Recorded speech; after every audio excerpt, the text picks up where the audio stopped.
আপনার বাড়িতে কি বাচ্চা আছে? আপনার বাড়ির বাচ্চার উপরে কি কোনো খারাপ শক্তি বা অশুভ শক্তির নজর নেই তো? তারা কি করবে? নমস্কার দর্শক বন্ধু, আমি অনুরাগ শাস্ত্রী। যাদের বাড়িতে অশুভ শক্তির নজর রয়েছে, তাদের বা কোনো বাচ্চার উপর রয়েছে, আপনি শনিবার দিন লাল কাপড়ে একটা ফিটকারি এবং একটা পেরেক এবং হনুমানজির মন্দিরের সিঁদুর এবং মা কালীর ঘটের সিঁদুর এবং তার সাথে 7টা বোটালা শুকনো লঙ্কা এবং 7 দানা মাসকলাই আপনি শিশুর যখন ঘুমায় বা বাচ্চা ঘুমায় বালিশের মাথার কাছে রেখে দিন।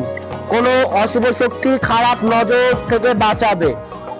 এটা করুন অবশ্যই, খুব পাওয়ারফুল টোটকা এবং গুরুমুখী বিদ্যা। যদি কোনো তান্ত্রিক অশুভ শক্তি যদি ক্রিয়া প্রয়োগ করে থাকে বা কোনো বাড়িতে, এগুলো বাচ্চাদের উপরে খুব তাড়াতাড়ি প্রভাব পড়ে, এটা পড়বে না।